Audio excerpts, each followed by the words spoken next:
Hi hello friends, welcome back to BGRS YouTube channel. ನಾನಿವತ್ತು ಹುರುಳಿಕಾಳಿನ ಸಾರು, ಬಸ್ಸಾರು ಮತ್ತು ಅದರದ ಉಸ್ಲಿ ಮಾಡೋದು ಹೇಗೆ ಅಂತ ತೋರಿಸ್ತಾ ಇದ್ದೀನಿ. ಫಸ್ಟು ಹುರುಳಿಕಾಳನ್ನ ನಾನು ಒಂದು 6 ಅವರ್ಸು ನೆನೆ ಹಾಕ್ಕೊಂಡಿದ್ದೀನಿ. ಅದನ್ನು ಇವಾಗ ಕುಕ್ಕರಲ್ಲಿ ಅರಿಶಿನ ಎಣ್ಣೆ ಹಾಕಿ ಬೇಯಿಸ್ಕೊತೀನಿ.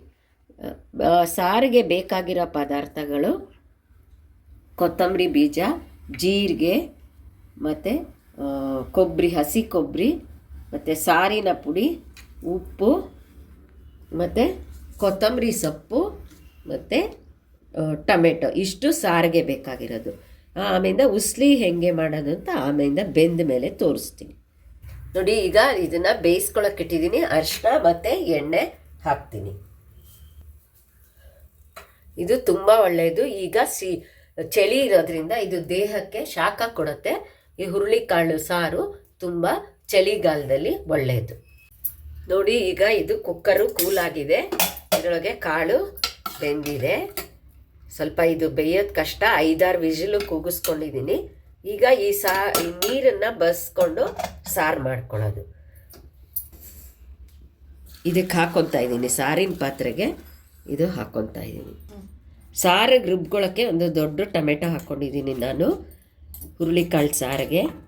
ಆಮೇಲೆ ಕೊತ್ತಂಬರಿ ಸೊಪ್ಪು, ಸ್ವಲ್ಪ ಕೊತ್ತಂಬರಿ ಬೀಜ, ಜೀರಿಗೆ, ಆಮೇಲೆ ಸಾರಿನ ಪುಡಿ ಮತ್ತು ಕೊಬ್ಬರಿ ಇಷ್ಟೊಂದು ಬೇಡ, ಸ್ವಲ್ಪನೇ ಸಾಕು. ಇಷ್ಟು ಹಾಕಿ ಇದನ್ನು ನಾನು ಗ್ರೈಂಡ್ ಮಾಡಿಕೊಂಡು ಈ ಸಾರಿಗೆ, ಹುರುಳಿಕಾಳು ಸಾರಿಗೆ ಸೇರಿಸ್ತೀನಿ. ಮತ್ತು ಸ್ವಲ್ಪ ಉಪ್ಪು, ಹುಣಸೆಹಣ್ಣು, ಮಾಮೂಲಿ ಸಾರಿಗೆ ಹಾಕೋ ಅಷ್ಟು ಹುಣಸೆಹಣ್ಣು ಹಾಕಿದ್ರೆ ಇದನ್ನೆಲ್ಲ ಚೆನ್ನಾಗಿ ಕುದಿಸಿದ್ರೆ ಹುರುಳಿಕಾಳು ಸಾರು ರೆಡಿಯಾಗತ್ತೆ. ಇದು ಸ್ವಲ್ಪ ಬೆಂದಿರೋ ಕಾಳನ್ನು ಆರಿದ್ಮೇಲೆ ರುಬ್ಕೊಳ್ಳೋಕ್ಕೆ ಹಾಕ್ಕೋಬೇಕು. ಇದೊಂದು ಹೇಳೋದು ಮರ್ತಿದ್ದೆ. ಬೆಂದಿರೋ ಕಾಳು ಹಾಕ್ಕೊಂಡ್ರೆ ಸಾರು ಸ್ವಲ್ಪ ಗಟ್ಟಿಯಾಗಿ ಬರುತ್ತೆ.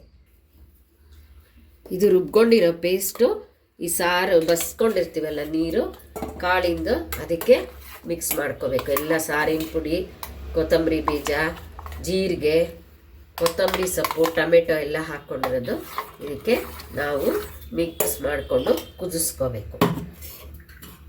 ರುಚಿಗೆ ತಕ್ಕಷ್ಟು ಉಪ್ಪು ಹಾಕ್ಕೋಬೇಕು. ಇವಾಗ ಬೇಕಾದರೆ ಸ್ವಲ್ಪ ಬೆಲ್ಲ ಹಾಕ್ಕೋಬೋದು. ಒಂಚೂರು ಸ್ವೀಟ್ನೆಸ್ ಇರುತ್ತೆ. ಮತ್ತು ಮಾಮೂಲಿ ಸಾರಿಗೆ ಹಾಕೋ ಹಾಗೆ ನಾವು ಸ್ವಲ್ಪ ಹುಣಸೆ ಹಣ್ಣಿನ ರಸ ಹಾಕ್ಕೋಬೇಕು.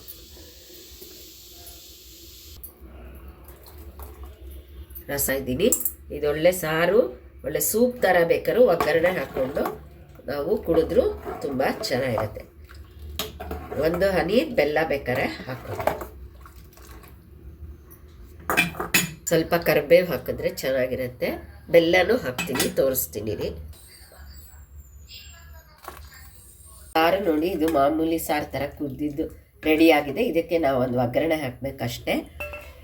ನಲ್ಲಿ ಎಣ್ಣೆ ಇಟ್ಕೊಂಡು ಒಗ್ಗರಣೆ ಹಾಕಿ ಉಸ್ಲಿಗೆ ರೆಡಿ ಮಾಡ್ಕೊತಾ ಇದ್ದೀನಿ. ಮಾಮೂಲಿ ಉಸ್ಲಿ ಮಾಡ್ತೀವಲ್ಲ ಹಾಗೆ ಹಸಿಮೆಣಸಿನ್ಕಾಯಿ, ಕೊಬ್ಬರಿ, ನಿಂಬೆಹಣ್ಣು, ಕೊತ್ತಂಬರಿ ಸೊಪ್ಪು ಎಲ್ಲ ಹಾಕಿ ಮಾಡ್ಕೊಳ್ಳೋದು. ನಿಮ್ಮ ಸಾಸಿವೆ ಒಗ್ಗರಣೆ, ಸ್ವಲ್ಪ ಇಂಗು ಹಾಕ್ಕೋಬೇಕು.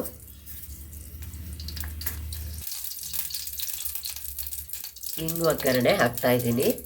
ಸಾರಿಗೂ ಆಗತ್ತೆ, ಇದು ಉಸ್ಲಿಗೂ ಆಗತ್ತೆ.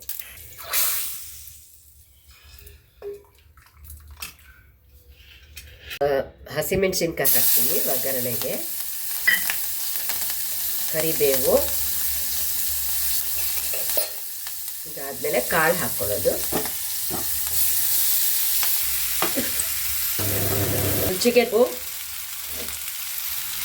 ಕೊತ್ತಂಬರಿ ಸೊಪ್ಪು, ಮತ್ತು ಅದಾದಮೇಲೆ ಕೊಬ್ಬರಿ, ನಿಂಬೆಹಣ್ಣು ಹಾಕಬೇಕು. ಇದಕ್ಕೆ ನೋಡಿ ಕೊಬ್ಬರಿ ಹಾಕಬೇಕು. ಒಳ್ಳೆ ಮಣಿಯಾಗಿ ಬಂದಿದೆ ನೋಡಿ. ಇದು ಇದು ಹುರುಳಿಕಾಳು ಉಸ್ಲಿ ತುಂಬ ಚೆನ್ನಾಗಿರುತ್ತೆ. ಚೆನ್ನಾಗಿ ನಿಂಬೆಹಣ್ಣು ಹಾಕ್ಕೊಂಡು ತಿಂದರೆ ರುಚಿಯಾಗಿ ಇರುತ್ತೆ. ತುಂಬ ಹೆಲ್ತ್ಗೂ ಒಳ್ಳೆಯದು. ಕೆಮ್ಮು, ನೆಗಡಿ ಎಲ್ಲ ಇರೋವಾಗ ಇದನ್ನು ಮಾಡಿಕೊಂಡ್ರೆ ತುಂಬ ದೇಹಕ್ಕೆ ಒಳ್ಳೆಯದು. ನಿಂಬೆಹಣ್ಣು ಹಿಂಡ್ತಾ ಇದ್ದೀನಿ. ಚೆನ್ನಾಗಿ ನಿಂಬೆಹಣ್ಣು ಹಿಂಡಿದ್ರೆ ಚೆನ್ನಾಗಿರುತ್ತೆ ನೋಡಿ. ಹುರುಳಿಕಾಳು ಉಸ್ಲಿ ಮತ್ತು ಸಾರು ಎರಡು ರೆಡಿ ಆಯಿತು. Thanks for watching. this video. Please like, share and subscribe to our channel.